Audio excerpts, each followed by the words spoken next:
Guys, welcome to my channel stay consistent. I hope आप सभी लोग हेल्दी होंगे और अपने गोल्स की और डेली बढ़ रहे होंगे। सो फ्रेंड्स, आज की वीडियो में हम एक अनदर इम्पॉर्टेंट टॉपिक पर डिस्कस करने वाले हैं। आज की वीडियो में जो है हम एमपी के बारे में जो सारे वन लाइन फैक्ट्स हैं इनको कवर करेंगे। और ये सभी एमपी की जितनी भी कॉम्पिटिटिव एग्जाम्स होती है उसमें बहुत ही इंपॉर्टेंट है और वन लाइन फैक्ट से बहुत सारे क्वेश्चन पूछे जाते हैं। तो आज हम साथ ही साथ वन लाइन फैक्ट कवर करेंगे, उन्हें समझेंगे और साथ ही हैंड नोट्स भी प्रिपेयर करते जाएंगे ताकि रिवाइज के लिए हमें आगे हेल्प मिल सके। सो चलिए स्टार्ट करते हैं पढ़ना। और सबसे पहले हम एमपी के बारे में पढ़ने से पहले एमपी का मैप बनाएंगे ताकि जो है चीज़ें अच्छे से समझ में आए। ठीक है, सो लेट्स स्टार्ट।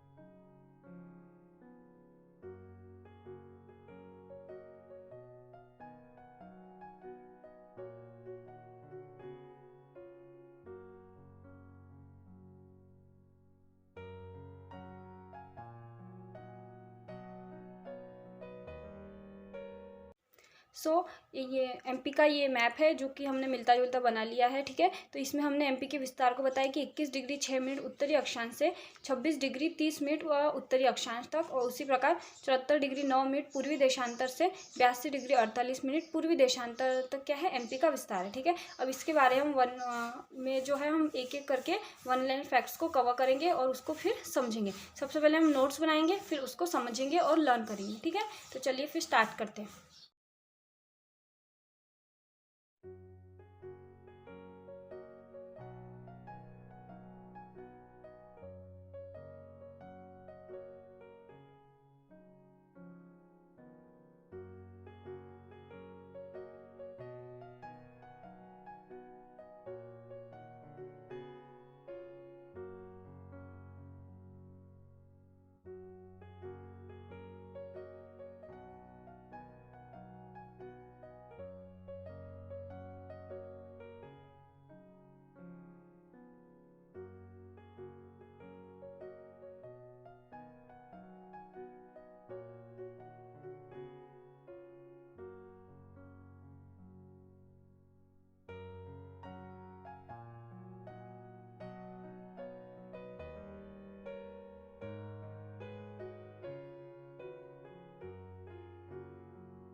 सो हमने नोट्स बना लिए हैं, अब हम इनको समझेंगे। ठीक है, तो सबसे पहले क्या है, सबसे पहले मध्य प्रदेश की स्थापना। मध्य प्रदेश की स्थापना कब हुई थी? 1 नवंबर 1956 को मध्य प्रदेश की स्थापना हुई थी। मध्य प्रदेश का पुराना नाम क्या है? तो मध्य प्रदेश का पुराना नाम है सेंट्रल प्रोविंस एवं बरार। मध्य प्रदेश का अन्य नाम, तो इसमें अन्य नाम है हृदय प्रदेश, नदियों का मायका, कोहिनूर प्रदेश, जनजाति प्रदेश, सोया प्रदेश, लघु भारत। ये सब मध्य प्रदेश को कहते हैं। अब क्यों कहते हैं हृदय प्रदेश? इसीलिए कहते हैं बिकॉज एमपी जो है ये भारत के एकदम सेंटर में आता है।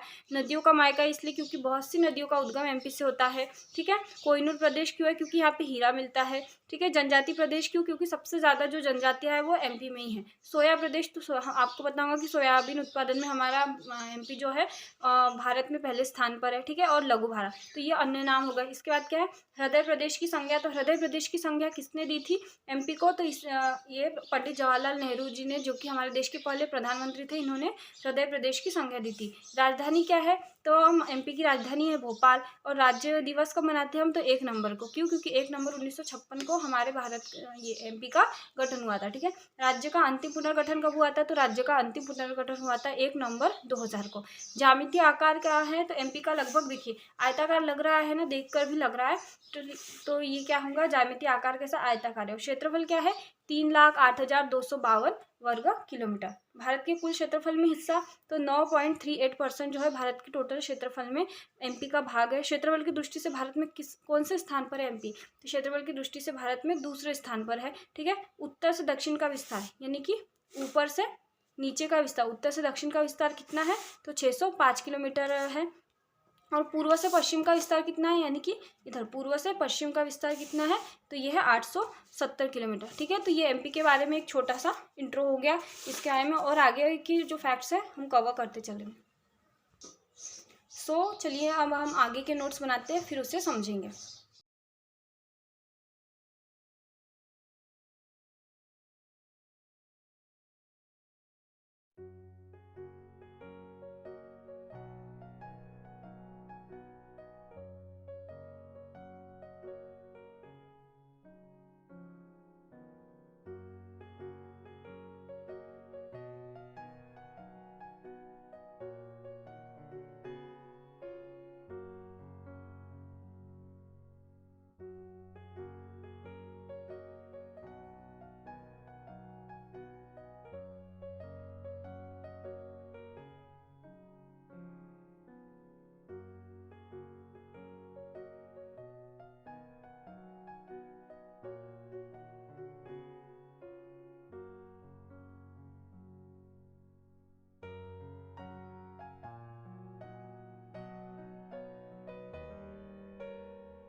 आगे बढ़ते हुए अब हम देखते हैं कि आगे के फैक्ट्स क्या है। तो सबसे पहले तो राजकीय भाषा क्या है, हिंदी। एमपी की तो राजकीय भाषा है हिंदी। राजकीय चिन्ह क्या है, तो 24 स्तूपों की भाई आकृति के मध्य गेहूं और धान की बालियां तथा बरगद के वृक्षों के ऊपर अशोक स्तंभ, ये हमारा राजकीय चिन्ह है। ठीक है, राजकीय गान क्या है, तो सुख का दाता सबका साथी शुभ का यह संदेश है, माँ की गोद पिता का आश्रय मेरा मध्य प्रदेश। तो ये क्या है, हमारे एमपी का राजकीय गान है, जिसके लेखक है महेश श्रीवास्तव। और कब इसे घोषित किया गया था राजकीय गान, तो वर्ष 2010 में। ठीक है, राजकीय पुष्प क्या है एमपी का, सफेद लिली, जिसे हम लिलियम कैंडिडम, इसका क्या है बॉटनिकल नेम है। उसी प्रकार राजकीय पशु है बारहसिंगा, जिसका बॉटनिकल नेम है रूसवर्स डुआउ सेली। राजकीय पक्षी कौन सा है, दूधराज, जिसे paradise fly catcher, botanical name है। राजकीय वृक्ष क्या है, बरगद, फाइकस वैन गेलेंसिस। राजकीय मछली कौन सी है, तो महाशीर, जिसे टोर प्यूटिटोरा भी कहते हैं, 2011 में घोषित। राजकीय नाट्य क्या है, माच, मालवा क्षेत्र। राजकीय नृत्य क्या है, राय, बुंदेलखंड क्षेत्र। राजकीय फसल क्या है, सोयाबीन, जिसका बॉटनिकल नेम है ग्लाइसिन मैक्स।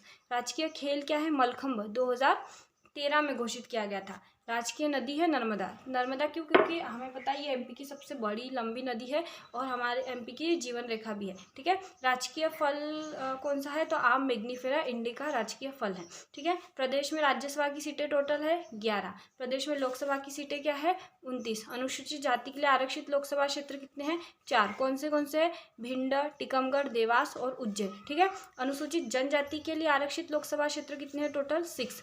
तो उनके नाम क्या है, तो रतलाम, बैतूल, बैतूल, धार, खरगोन, शहडोल तथा मंडला। ठीक है। और प्रदेश में कुल विधानसभा की सीटें कितनी है? प्रदेश में कुल विधानसभा की सीटें है 231। ठीक है। इसमें से 230 जो होती निर्वाचित होती है और एक जो होती है ये राज्यपाल के द्वारा मनोनीत होती है। ठीक है। एंग्लो इंडियन समुदाय का एक सदस्य जो है राज्य विधानसभा की सीटों में होता है। ठीक है। तो ये हो गए हमारे नेक्स्ट जो आगे के जो है इंपॉर्टेंट फैक्ट्स ये। और अभी और आगे बहुत सारे फैक्ट्स हमें पढ़ने हैं।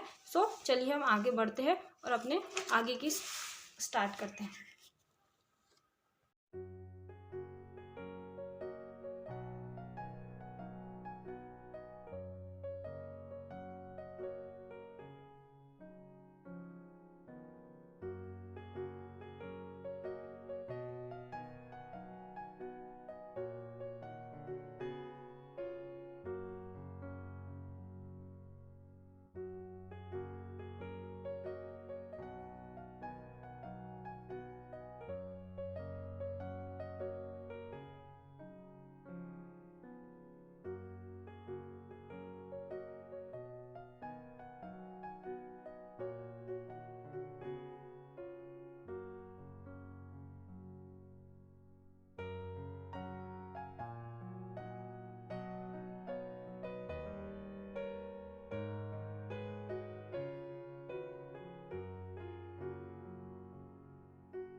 So let's move ahead. आगे की जो फैक्ट्स हैं इंपॉर्टेंट हम उसको देखते हैं। ठीक है। तो सबसे पहले तो एससी यानी कि अनुसूचित जाति के लिए आरक्षित विधानसभा सीटों की संख्या कितनी है? तो टोटल 35 सीटें जो है एमपी में विधानसभा की आरक्षित है एससी जनजाति के लिए। एससी यानी कि अनुसूचित जाति।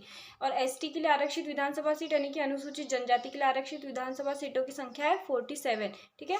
कुल संभाग कितने हैं एमपी में? तो एमपी में टोटल कितने संभाग है? तो 10 संभाग है। कुल जिले कितने हैं एमपी में? तो एमपी में टोटल 52 जिले। ठीक है। कुल तहसीलें कितनी है? तो तहसील है एमपी में 720 तहसील। कुल विकास खंड 313 विकास खंड है।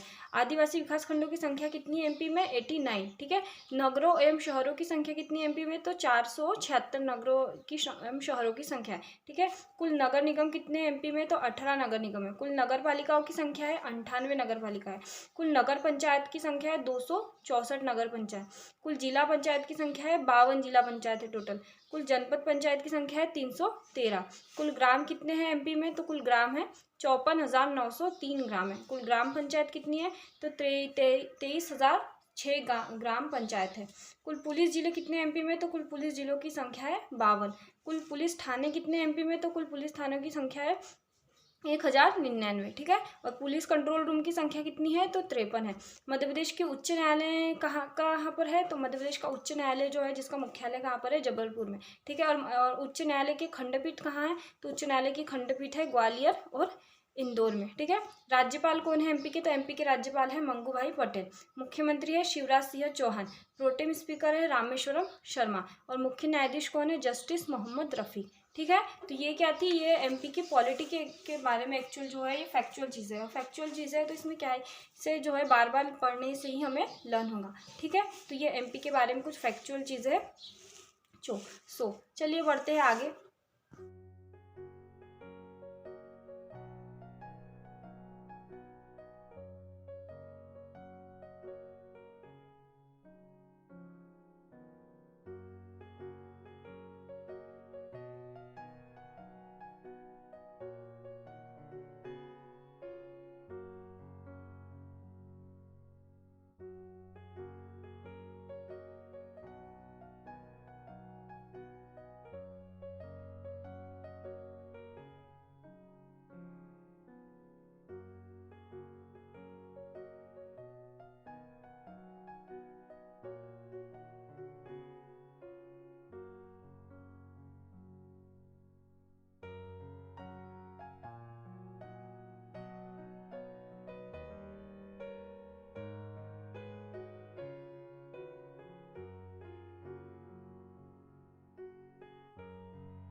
आगे के फैक्ट्स के भी स्टार्ट करते हैं हम, ठीक है।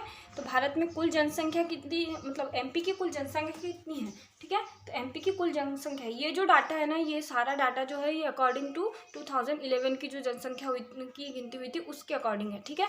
तो अभी तो है ये बहुत सारी चीज़ें चेंज है, बट अभी न्यू डाटा आया नहीं है, तो अभी हम इसे ही रिलेवेंट मानेंगे। तो कुल जनसंख्या कितनी है एमपी की, तो 7,26,26,809, यानी कि 7,26,26,809 ये जो है मध्य प्रदेश की कुल जनसंख्या है। जनसंख्या का प्रतिशत कितना है, तो भारत की कुल जनसंख्या में एमपी का परसेंटेज है 6%। और भारत में जो है जनसंख्या में स्थान कौन सा है, तो 5वां स्थान है, ठीक है। इसके पहले 6वां स्थान था, लेकिन जब आंध्र प्रदेश से तेलंगाना अलग हुआ ना, तो फिर भारत का 5वां स्थान हो गया जनसंख्या में भारत में जो है एमपी का 5वां स्थान हो गया जनसंख्या में, ठीक है। कुल पुरुष प्रतिशत कितना है, तो 51.79% कुल पुरुष प्रतिशत है, ठीक है। नेक्स्ट, कुल महिला प्रतिशत है 48.21%, महिलाओं का प्रतिशत है जनसंख्या में। 10 की वृद्धि दर एमपी कितनी रही है, तो 20.35% जो है एमपी की 10 की वृद्धि दर रही। औसत वार्षिक वृद्धि कितनी हुई है, तो 2.03% औसत वार्षिक वृद्धि जो हुई है। सर्वाधिक 10 की वृद्धि दर वाले जिले इंदौर, न्यूनतम 10 की वृद्धि दर वाले जिला अनूपपुर, ठीक है। क्षेत्रफल की दृष्टि से सबसे बड़ा जिला एमपी का कौन सा है, छिंदवाड़ा है, जिसका क्षेत्रफल है 11,815 किलोमीटर स्क्वायर वर्ग किलोमीटर, ठीक है। और क्षेत्रफल की दृष्टि से सबसे छोटा जिला है निवाड़ी, 1,318 किलोमीटर स्क्वायर, ठीक है। जनसंख्या घनत्व है एमपी का 236 व्यक्ति प्रति वर्ग किलोमीटर। जनसंख्या घनत्व की दृष्टि से भारत में स्थान कौन सा है, तो 17वां स्थान है। सर्वाधिक न्यूनतम जनसंख्या वाले जिले हैं एमपी के भोपाल एवं इंदौर, और न्यूनतम जनघनत्व वाले जिले हैं डिंडोरी और श्योपुर, ठीक है। सर्वाधिक जनघनत्व भोपाल इंदौर, न्यूनतम जनघनत्व डिंडोरी और श्योपुर। कुल ग्रामीण जनसंख्या का प्रतिशत कितना है, तो 72.4% कुल ग्रामीण जनसंख्या का प्रतिशत है। कुल शहरी जनसंख्या का प्रतिशत है 27.6% जो है कुल शहरी जनसंख्या का प्रतिशत है। वयस्क लिंगानुपात कितना है एमपी का, तो 931 महिलाएं प्रति 1,000 पुरुषों पर। और वही शिशु लिंगानुपात कितना है, तो शिशु लिंगानुपात है 918 बालिकाएं प्रति 1,000 बालक पर, ठीक है। लिंगानुपात में देश में क्रम क्या है एमपी का, तो वयस्क लिंगानुपात में देश में क्रम है 20वां, और शिशु लिंगानुपात में है 21वां क्रम, ठीक है। और सर्वाधिक लिंगानुपात किस जिले में, तो बालाघाट जिले में, और न्यूनतम लिंगानुपात जो है भिंड जिले में, ठीक है। तो ये नेक्स्ट जो अगली फैक्चुअल चीज़ है उसके बारे में हमने देखा। ये फैक्चुअल डाटा बहुत ही इंपॉर्टेंट है, बिकॉज ये सभी एमपी के एग्जाम के लिए बहुत इंपॉर्टेंट है।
लेट्स मूव अहेड, ठीक है। तो मध्य प्रदेश में कुल साक्षरता दर कितनी है? तो मध्य प्रदेश की कुल साक्षरता दर है 69.32%। मध्य प्रदेश की कुल साक्षरता दर है। पुरुष साक्षरता दर कितनी है इसमें से? तो 78.73% जो है पुरुषों की साक्षरता दर है। महिला साक्षरता दर है 59.24%, ठीक है। देश में क्रम क्या है, यानी साक्षरता के अकॉर्डिंग जो है एमपी का जो है भारत में क्रम कौन सा है? तो 28वें स्थान पर आता है हमारा एमपी। सर्वाधिक साक्षरता दर वाले जिले जबलपुर एवं इंदौर। न्यूनतम साक्षरता दर वाले जिले अलीराजपुर और झाबुआ, ठीक है। साक्षरता की दृष्टि से देश में क्रम वही 28वां, ठीक है। सर्वाधिक पुरुष साक्षरता जबलपुर में है और इंदौर में। न्यूनतम पुरुष साक्षरता अलीराजपुर में है। सर्वाधिक महिला साक्षरता कहाँ पर है? तो सर्वाधिक महिला साक्षरता है भोपाल में। और न्यूनतम महिला साक्षरता कहाँ है? तो न्यूनतम महिला साक्षरता है हमारी अलीराजपुर में, ठीक है। आगे जो है, आगे क्या है? तो मध्य प्रदेश की सीमा, यानी कि चारों दिशाओं में मध्य प्रदेश किस किस जगह से सीमा निर्धारण होती है, ठीक है। तो अगर मध्य प्रदेश बीच में है तो मध्य प्रदेश की जो उत्तरी सीमा है ये किससे? चंबल नदी डिसाइड करती है। मध्य प्रदेश की दक्षिणी सीमा ताप्ती नदी डिसाइड करती है। मध्य प्रदेश की पूर्वी सीमा मैकाल पर्वत श्रेणी बनाती है और मध्य प्रदेश की पश्चिमी सीमा जो है राजपीपला की पहाड़ी बनाएंगे, ठीक है। नेक्स्ट स्थिति क्या देखेंगे? तो स्टार्ट में ही हमने देखा था वीडियो के, पर फिर भी डबल से इससे देखते हैं। स्थिति क्या है एमपी की? तो 21.6 डिग्री उत्तरी अक्षांश से 26 डिग्री 30 मिनट उत्तरी अक्षांश तक, वही 74 डिग्री 9 मिनट पूर्वी देशांतर से 82 डिग्री 48 मिनट पूर्वी देशांतर तक ये जो है ये एमपी का विस्तार है, ठीक है। अब नेक्स्ट इंपॉर्टेंट है कर्क रेखा। तो कर्क रेखा मध्य प्रदेश के कितने जिलों से होकर गुजरती है? तो पहले तो कर्क रेखा मध्य प्रदेश के 14 जिलों से होकर गुजरती है। रतलाम, उज्जैन, आगरमालवा, राजगढ़, सीहोर, भोपाल, विदिशा, रायसेन, सागर, दमोह, कटनी, जबलपुर, उमरिया एवं शहडोल, ठीक है। तो ये टोटल 14 जिले हैं जिससे मध्य प्रदेश की में से कर्क रेखा होकर गुजरती है। सीमावर्ती राज्य, तो 5 राज्यों के साथ जो है एमपी सीमा साझा करता है। उत्तर प्रदेश, राजस्थान, महाराष्ट्र, छत्तीसगढ़ एवं गुजरात, ठीक है। तो ये जो चीज़ें ये मैप से जल्दी लर्न हो जाती है अगर मैप से पढ़ो तो। चलिए आगे बढ़ते हैं। सो नेक्स्ट है सिंगरौली जिला। तो सिंगरौली जिला जो है मध्य प्रदेश की, देखिए अब ये ऐसे जिले आ गए हैं सामने जो कि 2 राज्यों से एक साथ सीमा साझा करते हैं। तो सिंगरौली जिला कहाँ है? तो ये पूर्वी साइड में है, एमपी के पूर्वी साइड। तो सिंगरौली जिला जो है मध्य प्रदेश के उत्तर प्रदेश एवं छत्तीसगढ़ से सीमा साझा करेंगे। वही झाबुआ जिला जो है मध्य प्रदेश के राजस्थान एवं गुजरात, क्योंकि ये क्या है, ये पश्चिम साइड में है, ठीक है। पश्चिम साइड में है, तो ये राजस्थान और गुजरात से सीमा साझा करता है। बालाघाट जिला इधर नीचे की साइड आता है, ठीक है, जो महाराष्ट्र और छत्तीसगढ़ से सीमा साझा करता है। अलीराजपुर जिला जो है महाराष्ट्र एवं गुजरात से सीमा साझा करेगा। मुरैना और शिवपुरी सबसे उत्तरी जिले, ठीक है। मुरैना और शिवपुरी जो है उत्तर प्रदेश और राजस्थान से सीमा साझा करते हैं, ठीक है। इसी प्रकार अंतर्वर्ती जिले। अब नेक्स्ट हम आ जाते हैं अंतर्वर्ती। अब अंतर्वर्ती जिले आखिर होते क्या है? तो देखिए एमपी क्या है? एक लैंड लॉक राज्य है, ठीक है। अर्थात इसकी जो सीमाएं ना तो किसी देश से और ना ही समुद्र से लगती है, तो एमपी जो है स्थलबद्ध राज्य है। उसी प्रकार अंतर्वर्ती जिले वही होंगे जो जिस एमपी के जो जिले जो है किसी भी अन्य राज्य से सीमा साझा नहीं करते। तो इनकी टोटल संख्या है 18। तो देखिए टोटल तो यहाँ नहीं लिखे, लेकिन जल्दी इसे मैं अपलोड करूंगी। अभी ग्वालियर, धार, शाजापुर, रायसेन, नरसिंहपुर, जबलपुर, विदिशा, इंदौर, ठीक है, और सीहोर, होशंगाबाद, दमोह, मंडला, उज्जैन, देवास, भोपाल, हरदा, कटनी, उमरिया। तो ये जो है ये टोटल अंतर्वर्ती जिले हैं 18 जो कि मध्य प्रदेश के हैं, ठीक है। मानक समय रेखा, तो भारत में की मानक समय रेखा है 82.5 डिग्री पूर्वी देशांतर, जो कि मध्य प्रदेश के एकमात्र जिले सिंगरौली से होकर गुजरती है, ठीक है। और इसी के कारण जो है एमपी के 2 टाइम है, यानी कि जो एमपी का सबसे पूर्वी जिला है सिंगरौली और सबसे पश्चिमी जिला अलीराजपुर, इसके बीच में जो है 34 मिनट का डिफरेंस आ जाता है समय का, इस मानक समय रेखा के कारण, ठीक है। अब नेक्स्ट है एक छोटा सा इंपॉर्टेंट टॉपिक है वीडियो के एंड में कि पृथ्वी का केंद्र बिंदु मध्य प्रदेश में जो है, देखिए मध्य प्रदेश जो है भारत का हृदय प्रदेश है क्योंकि ये सेंटर में। उसी प्रकार बहुत सारे जो केंद्र बिंदु है पृथ्वी के, भारत के, सब जो है एमपी में ही है। तो इसको भी अब एक बार देख लेते हैं। पृथ्वी का केंद्र बिंदु मंगलनाथ, उज्जैन, ठीक है। अखंड भारत का केंद्र बिंदु बरसाली, बैतूल। अविभाजित भारत का केंद्र बिंदु करौंदी, कटनी। और वर्तमान भारत का केंद्र बिंदु क्या है? विदिशा। और मध्य प्रदेश का केंद्र बिंदु क्या है? सागर। तो ठीक है, तो ये हो गई हमारी फैक्चुअल डाटा। सो हे गाइस, ये था हमारा आज का इम्पॉर्टेंट वीडियो, जो कि एमपी के बारे में हमें पूरी, जो मैंने जितनी भी फैक्चुअल चीज़ें थी एमपी के बारे में जो किसी भी एग्जाम के लिए इंपॉर्टेंट है, सारी मैंने एक ही वीडियो में कवर कर दी है। आई होप आप सभी लोग ने बहुत ही अच्छे से नोट्स बनाए हैं। नहीं बनाए हैं तो चूँकि ये फैक्चुअल चीज़ें है तो इसमें कॉन्सेप्ट का कोई इशू नहीं है, इसे बार बार पढ़ने से ही आपको लर्न होंगी। ठीक है, तो नोट्स बनाते रहिए और साथ ही साथ बार बार रिवाइज करिए, वीडियो को बार बार देखिए, जिससे चीज़ें जो है जल्दी से माइंड में जाएंगी। आई होप आपको वीडियो अच्छा लगा होगा। वीडियो अच्छा लगा है तो प्लीज़ वीडियो को लाइक कर दे, चैनल पर नए हैं तो चैनल को सब्सक्राइब कर दे और शेयर करना तो बिल्कुल भी ना मिलते हैं नेक्स्ट वीडियो में। तब तक के लिए टाटा बाय, थैंक यू।